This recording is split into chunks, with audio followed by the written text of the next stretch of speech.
ছেলে মেয়েদের কাছে একটা সময় আসে, তখন তারা থাকে উদাসীন, তাদের কোনো কিছুই যেন ভালো লাগে না, বাবা মায়ের কথাও ভালো লাগে না। বাবা মা যদি তাদেরকে বলে যে নামাজ পড়তে যাও, ধর্মচর্চা করো, এখন তো তোমার ছুটি, যাও নামাজ পড়তে যাও, তখন তাদের মনে হয় বারবার কেন আল্লাহ তাআলার আমার নামাজ প্রয়োজন, বাবা মা কেন আমাকে নামাজ পড়তে বলে, আমি আর নামাজ পড়তেই যাব না। এই পরিস্থিতিতে এই পরিস্থিতিতে আপনি যতই তাদেরকে আরো আগাইতে যাবেন, ততই তারা পিছাই যাবে।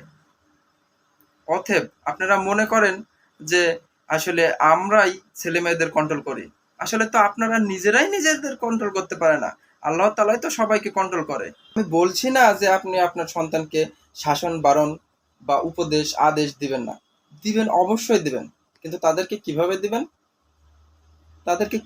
তুমি যখন ছোট ছিলে তোমার সাথে আমার সম্পর্ক ছিল একরকম, তোমার সাথে এখন আমার একরকম, তুমি যখন বড় বা বৃদ্ধ হবে তখন তোমার সাথে আমার সম্পর্ক থাকবে আরেক রকম, এক সময় তোমার সাথে আমার সম্পর্ক থাকবে না, তোমার সাথে একমাত্র একজনেরই সম্পর্ক সব সময় থাকবে, আগেও পূর্বেও ছিল, বর্তমানেও আছে, ভবিষ্যতেও থাকবে। পৃথিবী ছেড়ে আমরা যখন চলে যাব তখনও আমাদের থাকবে। তিনি কে?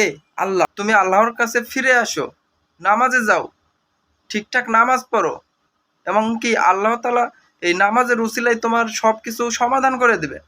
এইভাবে আপনি সন্তানকে বুঝবেন, অবশ্যই সন্তান আপনার কথা শুনবে। সন্তানদেরকে কখনো নিজে কন্ট্রোল করতে যাবেন না, সন্তানরা তাদেরকে তাদের মতো করে ছেড়ে দিন, অবশ্যই ফিরে আসবে। তাদের মাথায় এই ধরনের জ্ঞান দিন যাতে করে তারা আল্লাহর দিকে ফিরে আসে, এই ধরনের জ্ঞান দিন, অবশ্যই তাদেরকে বিরক্ত করবেন না। ইনশাআল্লাহ আমাদেরকে আল্লাহ তাআলা বোঝার তৌফিক দান করুন, আমিন। সবাই ভালো থাকবেন আর আমার জন্য দোয়া করবেন, আর আমার চ্যানেলটাকে অবশ্যই সাবস্ক্রাইব করবেন। আমাকে সাপোর্ট করতে চাইলে ভিডিও ভালো লাগলে লাইক, কমেন্ট এবং শেয়ার করে আপনজনদেরকে জানাবেন। শুভেচ্ছা রইল সবার প্রতি।